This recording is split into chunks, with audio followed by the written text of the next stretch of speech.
Professor Sobrinho Simões, conhecemos bem o percurso, quer a nível da investigação, quer também da sua intervenção pública. Dirige e fundou o Instituto de Patologia e Imunologia Molecular da Universidade do Porto desde 1989, se não me engano nas contas. Exatamente. O professor Miguel Prudêncio, professor, quando é convidado, mais investigador, lidera uma equipa de investigadores do Instituto de Medicina Molecular de Lisboa, área de investigação a malária. Miguel Prudêncio, em 2013 a equipa foi distinguida pela Fundação Bill Gates com uma verba de 1,2 milhões de dólares, objetivo criar uma vacina para a malária.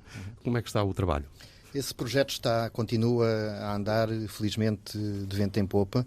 Neste momento, nós já não estamos a ser diretamente financiados pela Fundação Gates, continuamos a ter o apoio da Fundação Gates, mas neste momento estamos a ser mais diretamente financiados por uma entidade que se chama Malaria Vaccine Initiative, que é a entidade que, a nível mundial, coordena o desenvolvimento de vacinas contra a malária. Portanto, esta Malaria Vaccine Initiative, no fundo, é quem prioritiza os esforços de desenvolvimento de vacinas para a malária a nível mundial e, a dada altura, a Fundação Gates achou por bem que o nosso projeto transitasse para a esfera do Malaria Vaccine Initiative por considerarem que estava realmente num ponto em que era para avançar. Portanto, nós neste momento, com o apoio desta Malaria Vaccine Initiative, estamos a ultimar todos os preparativos para começar a fazer ensaios da nossa vacina em seres humanos, o que esperamos que aconteça já no ano que vem. Professor Sobrinho Simões, prémios não faltam a equipas portuguesas de investigação, o que quer dizer que temos um bom ambiente científico. Não faltam, é verdade. Nós temos uma taxa para o investimento que nós fazemos em ciência, nós somos provavelmente os países mais extraordinários do mundo. A produção científica portuguesa, se fizermos o número de artigos, de citações, de repercussão em termos internacionais das nossas investigações, nós somos excepcionais. E isso traduz, apesar de tudo, uma formação que nos últimos 30 anos foi estupenda. Nós tivemos realmente claro que partimos muito de baixo, mas tivemos uma capacidade muito grande de aproveitar as oportunidades que foram sobretudo criadas pelos Ministérios da Ciência, não só pelo professor Mariano Gago, que foi o mais importante, mas também os ministros que se intercalaram, e tivemos também a inteligência suficiente nessa fase de criar infraestruturas e institutos de investigação muito bons.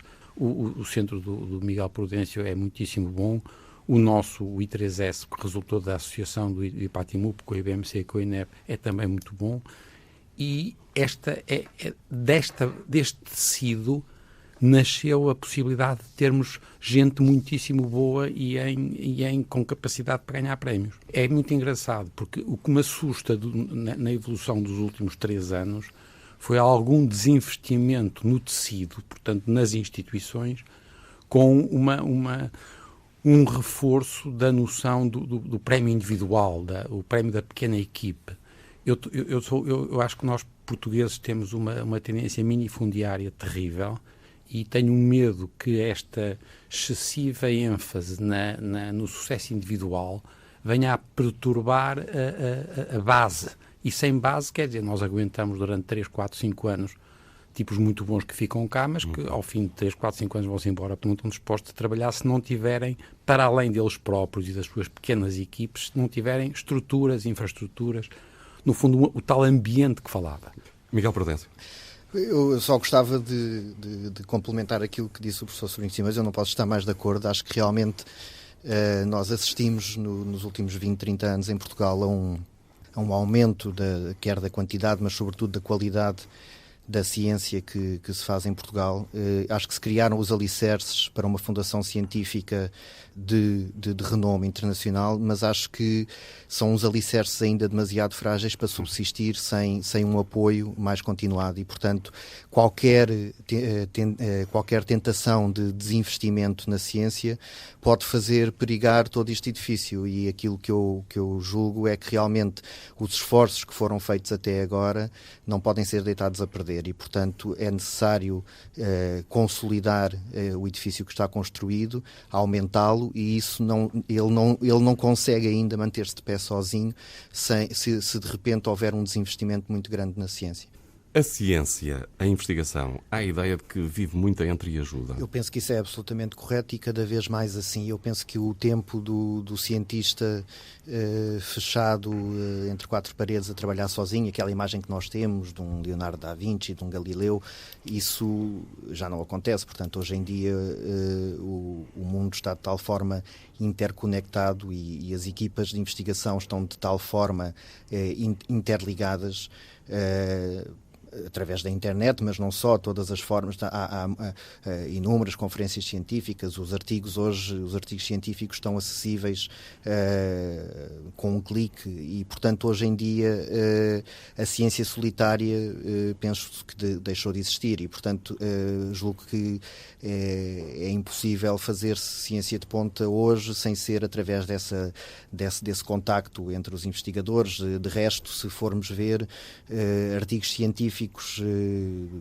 trabalhos mais relevantes que vêm sendo publicados, é muito raro um artigo científico ter apenas uma afiliação. Normalmente são autores de diversos institutos, de diversos laboratórios que colaboraram para realizar aquele trabalho e, portanto, eu penso que isso é, hoje em dia, incontornável. É verdade. E o Miguel, e você tem razão, e a sua própria experiência também é muito interessante, não é? A vossa experiência no IMM com a história da vacina da malária.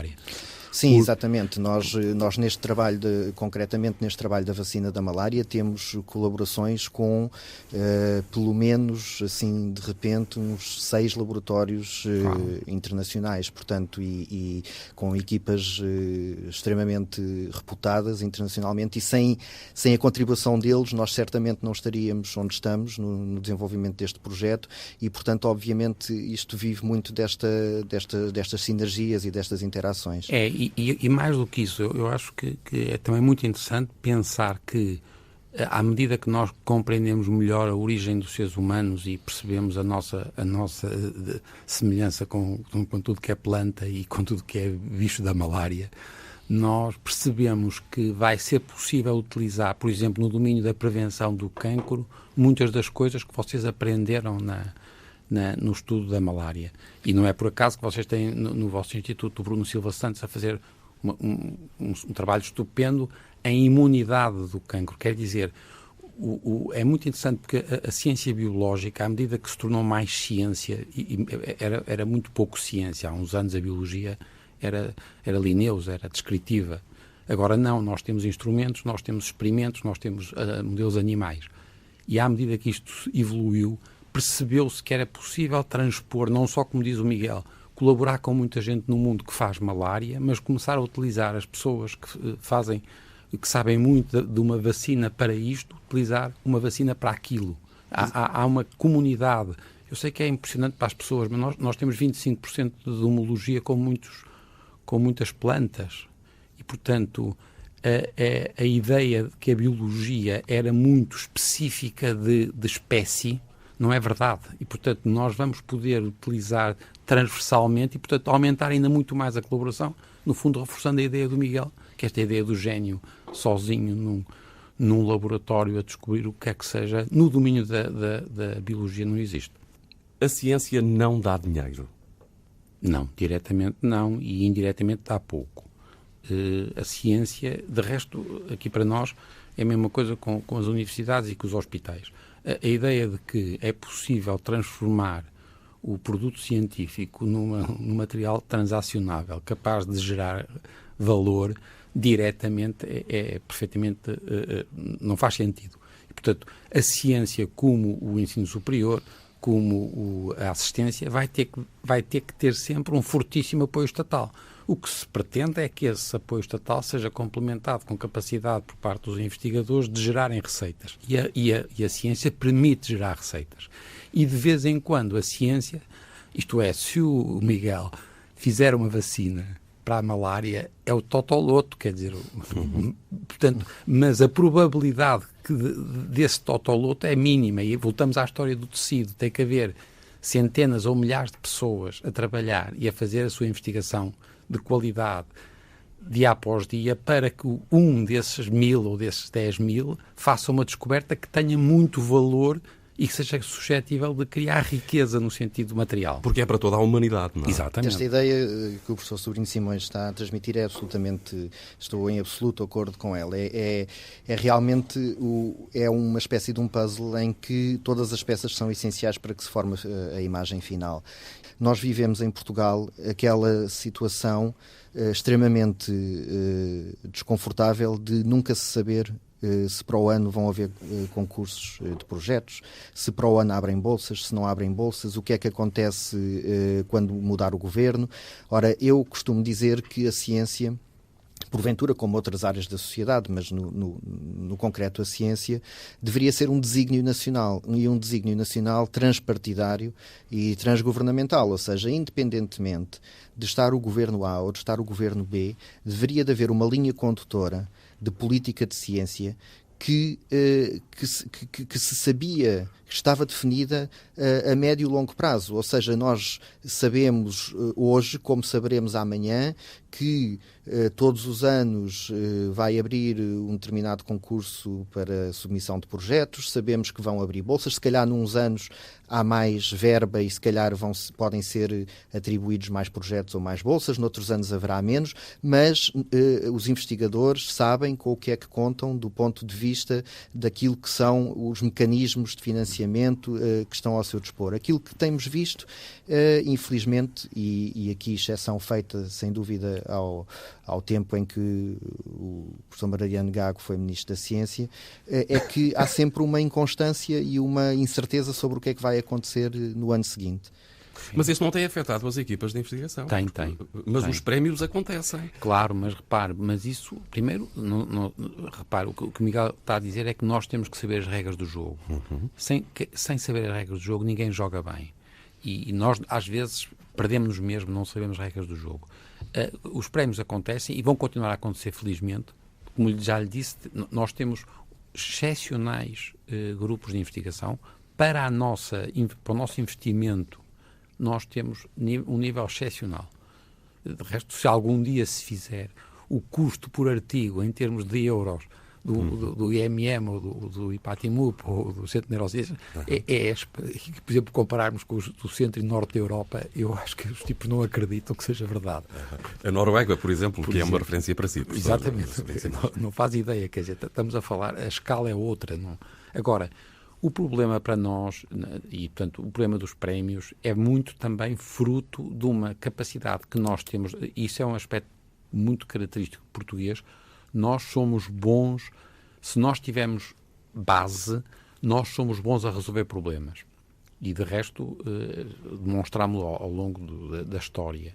E portanto, para mim faz sentido que se houver realmente condições, nós vamos continuar. Nós temos, por exemplo, em termos de ERCs, portanto, que são bolsas do European Research Council, nós temos, não somos tão bons como os suíços, mas comparamos-nos perfeitamente, ou somos melhores que países que têm maior investimento em ciência que nós. E aí já não é prémio, mas são miúdos, que no sentido, alguns deles já podiam ser meus filhos, portanto são 40, 41, 42, que ganham, portanto ganham grandes europeias com uma frequência estupenda. Portanto, isso não vai passar, a não ser que esta situação se prolongasse muito tempo. Mas isto tem também a ver, professor Sobrinho Simões, com o reconhecimento do mérito. Tem muito a ver com o reconhecimento do mérito, que é na ciência, felizmente, foi sempre mais fácil para a cultura portuguesa, que é uma cultura muito pouco avaliadora. E ela é pouco avaliadora porque nós somos muito primos e cunhados uns dos outros e, portanto, o inbreeding, há um inbreeding muito grande, é difícil avaliar. Somos um bocadinho invejosos e este um bocadinho é favor. Portanto, nós temos muito pouca tradição e não temos dimensão interna para fazer uma avaliação isenta. Na ciência, como a ciência foi desde o início, de novo, graças ao professor Mariano Gago e à professora Maria de Sousa, a nossa área da biologia foi estupenda desde o início nesse aspecto, foi internacional. Nós, desde o início, que introduzimos mecanismos de avaliação de recompensa-castigo e de meritocracia. Portanto, para nós, competir e ser recompensado ou não ser recompensado porque fazemos bem ou mal é-nos natural, não nos passa para a cabeça aldrabar, percebe? E isso é realmente, de novo, é uma exceção no panorama habitual da cultura portuguesa. Consideram que a sociedade portuguesa reconhece o mérito, o trabalho dos investigadores nacionais? Acho que as pessoas reconhecem o papel importante dos cientistas e gostam de ouvir as notícias quando há um prémio científico, quando há uma descoberta feita em Portugal, e eu penso que, desse ponto de vista, é uma carreira com dignidade. Do ponto de vista material, não é claramente uma carreira que seja... ninguém vem para cientista. O investigador não precisa de dinheiro, é isso? Exato, portanto, ninguém escolhe ser cientista porque quer ficar rico. Eu, agora, se me permite um apontamento da minha situação pessoal, eu neste momento tenho... Mas é isso que se pretende, que é uma visão geracional da ciência e da investigação. Portanto, eu neste momento tenho uma posição de investigador FCT, que são posições que abrem e que oferecem um contrato de investigação durante 5 anos. Eu, neste momento, não sei, quando acabar o meu contrato de 5 anos, se vai existir um novo concurso, não vai existir um novo concurso. Eu até pode existir um novo concurso e eu não estar à altura de receber uma renovação, digamos assim, do meu contrato, porque não fui suficientemente bom durante estes 5 anos. Eu acho que deve ser avaliado e, evidentemente, em função disso, poder ou não continuar a minha carreira de investigação. Agora, eu tenho é que saber que essa possibilidade existe, que esse concurso existirá e que será feita uma avaliação isenta e, portanto, saber as regras do jogo, lá está. Porque, do ponto de vista do reconhecimento, da importância, eu penso que a sociedade em geral tem até uma posição muito aberta e muito reconhecedora do trabalho dos cientistas. O que o Miguel está a dizer e que é muito importante é o seguinte: nos países mais desenvolvidos que nós, os cientistas, muitos deles têm uma carreira que oscila entre estarem full-time, tempo completo nos seus institutos de investigação e part-time nas universidades, nos institutos politécnicos ou em estruturas de outra natureza. Isto é, nós, em Portugal, o nosso problema não é só o problema da investigação. O nosso problema em Portugal é as universidades deixaram de ter uma estrutura como tiveram durante muitos anos e nós estamos a ter uma fragilização brutal também da carreira universitária. Eu não sou carreirista, portanto, eu não acho que deva haver carreiras. As carreiras, por definição, são piramidais. E, portanto, as pessoas têm que perceber que, se as carreiras são piramidais, nem toda a gente que está na base pode chegar ao topo. Agora, nós temos que ter uma trajetória, nós temos que ter escapatórias que ou seriam escapatórias para empresas ou seriam escapatórias para profissões. Eu posso admitir perfeitamente que eu, como médico, tenha uma parte da minha vida em que eu fiz mais investigação e depois seja mais médico. Há um problema da criação de expectativas de que toda a gente na base vai chegar ao topo. E não é verdade. Mas essa é a expectativa que a maioria das pessoas que trabalham tem, não é? Claro, chegar ao topo. Mas tem é que, provavelmente, por exemplo, concorrer fora de Portugal, fazer uma trajetória que é uma trajetória de enriquecimento e depois regressar, não é? Portanto, E aí vale a pena emigrar. Indiscutível. Eu penso que, e aliás, no Instituto de Medicina Molecular, eu sou um de muitos investigadores principais do Instituto e aquilo que é transversal é que todos nós passámos uma temporada fora do país, ou fizemos o doutoramento ou pós-doutoramentos fora de Portugal, e eu penso que isso é uma inevitabilidade altamente desejável. Penso que é cada vez mais impensável uma pessoa fazer uma carreira inteira no mesmo sítio. Antigamente acontecia com alguma frequência, julgo eu, mas hoje em dia esta questão da mobilidade e da experiência, nomeadamente na experiência noutros ambientes científicos e noutros países, é muito valorizada, e acho que sem ela é impossível construir uma carreira académica, uma carreira científica. Enriquece quem tem essa experiência e que depois traz esse conhecimento para o seu país. Exatamente, e foi como estava a dizer, no Instituto de Medicina Molecular. E aí vale a pena emigrar com a ideia de voltar. Com a ideia de voltar, assim haja condições para voltar. E não ficar no exterior. Exato. 2 investigadores de gerações diferentes. O professor Sobrinho Simões está há mais tempo nesta área. O Miguel Prudêncio pertence a uma geração mais recente. Professor, o que o levou à investigação? Eu queria ser médico e queria ser professor de medicina.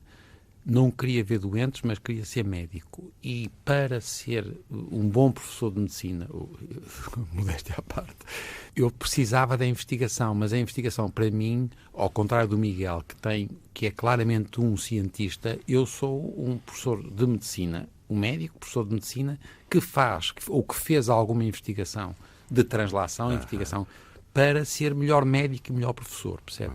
Portanto, nunca... Para mim, eu queria muito ser professor de medicina e achava muita graça a perceber, por exemplo, eu sou um especialista em cancro, eu queria perceber o cancro. Uma autoridade mundial? Mundial não, mas quer dizer, no meu pequeno mundo da tiroide, de facto, percebi e contribuí para que as coisas melhorassem, etc., mas sempre numa lógica mais de médico e de professor do que de cientista. E o Miguel Prudêncio, o que é que o levou à investigação? Eu gostava muito de poder dar aquela resposta que se calhar muitas pessoas estão à espera, que desde pequenino que era isto que eu queria e que nunca pensei noutra coisa. A realidade não é bem essa, portanto foi uma sucessão de acontecimentos na vida, uma sucessão de escolhas que foram feitas em determinados momentos que me conduziram até este mundo da investigação. E eu, durante alguns anos, fiz investigação numa área que eu sabia que não era exatamente aquela que mais me agradava investigar, e só há cerca de 10 anos para cá é que estou plenamente realizado como investigador, desde que comecei a trabalhar na área da malária. E também isso foi fruto de uma decisão numa determinada encruzilhada da vida em que tinha uma opção para fazer e em que optei por mudar de área de investigação e trabalhar em malária e portanto, hoje em dia sinto-me muito realizado com aquilo que faço e, como digo, foi uma sucessão de escolhas que foram feitas ao longo da vida, em determinados momentos-chave. E faz um balanço positivo deste percurso? Sem dúvida Teve nenhuma. Muitos altos e baixos? A vida de cientista tem sempre muitos altos e baixos, na medida em que, ao contrário do que as pessoas pensam, nós não passamos os dias no laboratório a fazer descobertas espantosas e ter momentos de eureka permanentes. A maior parte do tempo nós temos que lidar com a frustração, temos que lidar com o desencanto, mas isso é tudo largamente compensado por aqueles momentos em que realmente se consegue resolver um enigma que nos estava a apoquentar, que se consegue ter uma resposta para uma pergunta para a qual procurávamos uma resposta há muito tempo sem conseguir encontrá-la. Portanto, esses momentos em que as coisas de repente se tornam claras e em que a experiência dá o resultado que elucida aquilo que nós queremos saber, são momentos que compensam todos os outros momentos de frustração e de desalento. Miguel, e ainda por cima tem muita graça, porque sempre que a gente encontra tem uma boa resposta, aparecem resposta, mais não sei quantas perguntas. E profundidade. É a nossa sobrevida, do ponto de vista... É um desafio permanente. É permanente e repara, é uma forma de sobreviver. Porque nós só sobrevivemos se tivermos perguntas. Claro.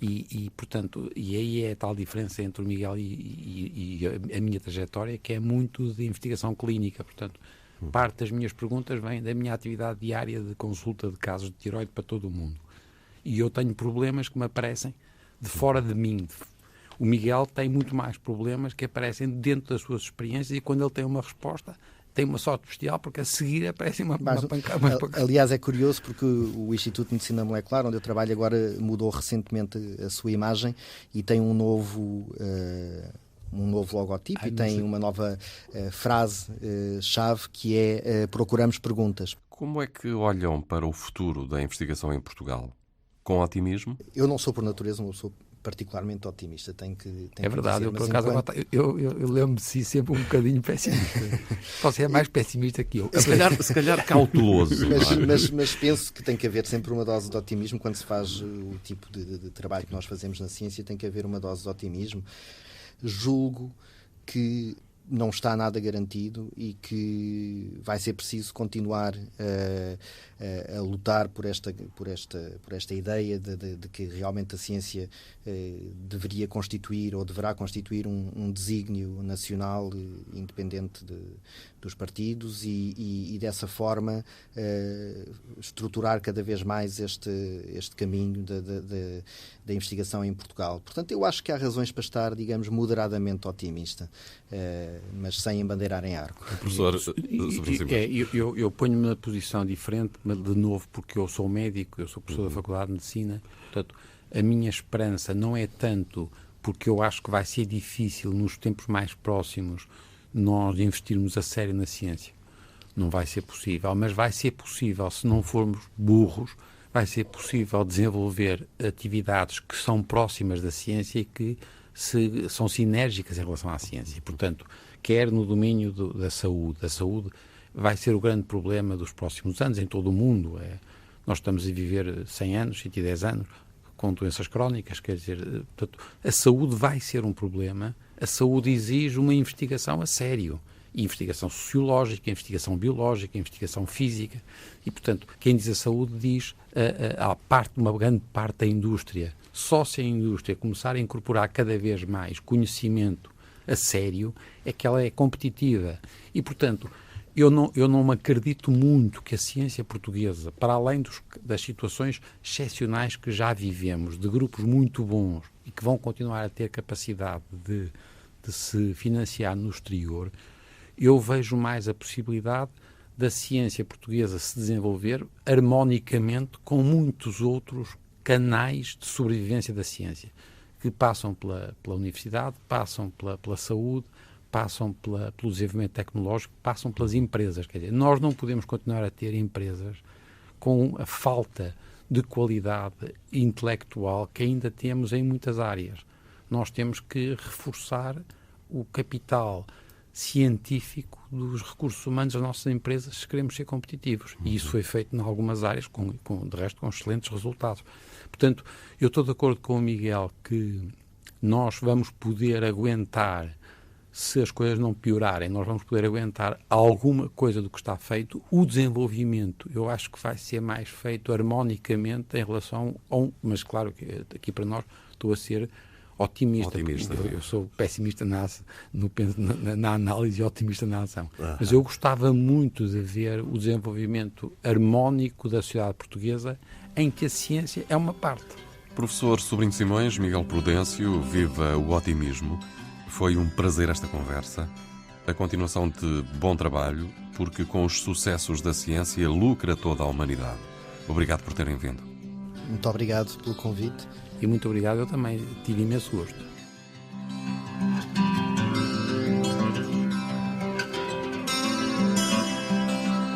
Visão 2020 fica por aqui. Teve moderação de Jorge Afonso, produção de Joana Jorge.